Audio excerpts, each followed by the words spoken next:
ও গো মা জননী ঘুমিয়ে কেন, একবার ডাকো বাছা বলে। ও গো মা জননী ঘুমিয়ে কেন, একবার ডাকো বাছা বলে। এই দুনিয়া আমার আধার হলো, এই দুনিয়া আমার আধার হলো, আর ডাকবো কারে আমি আম্মা বলে।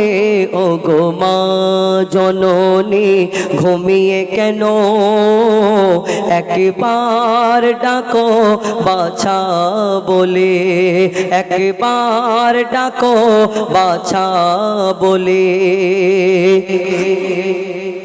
কাঠের খাটে শুয়ে মাগো তুমি, দেখে মোর বুকটা ফেটে যায়।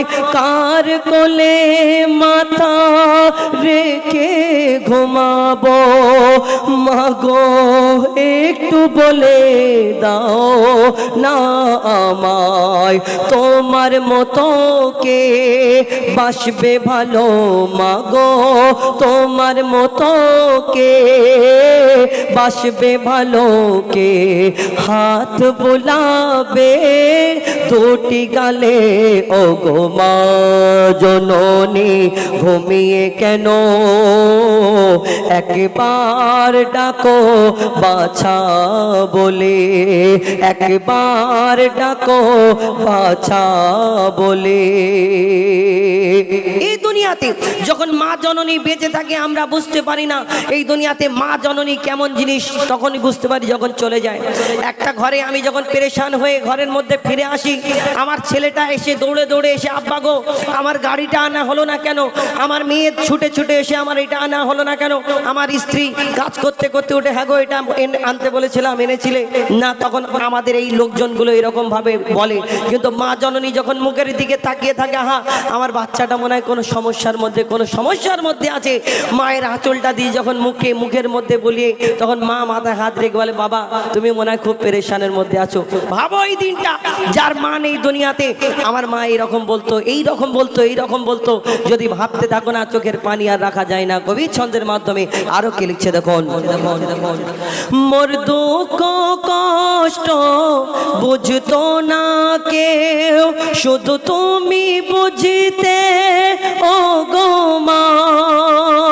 বিপদ আপদে সান্ত্বনা দিয়ে আদর কপালে দিতে চুমা, তোমার কলিজার টুকরাকে মাগো, তোমার কলিজার টুকরাকে মাগো, কার ভরসায় রেখে গেলে।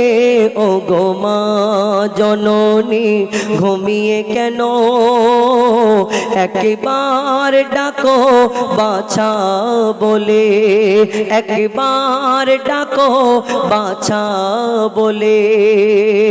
শেষ কথা লিখছে দেখুন, শোনো গো আমার মা জননী, থামে না আমার চোখের পানি, শত কাজের মাঝে মাগো তোমায় আমি খেয়াল রাখতে পারিনি। কত কষ্ট দিয়েছিলাম মাগো, কত কষ্ট দিয়েছিলাম, তো বুও তুমি দূরে দাওনি ঠেলে। ও গো মা জননী ঘুমিয়ে কেন, একবার ডাকো বাছা বলে। ও গো মা জননী ঘুমিয়ে কেন, একবার ডাকো বাছা বলে, একবার ডাকো বাছা বলে। শুনুন এবার একটি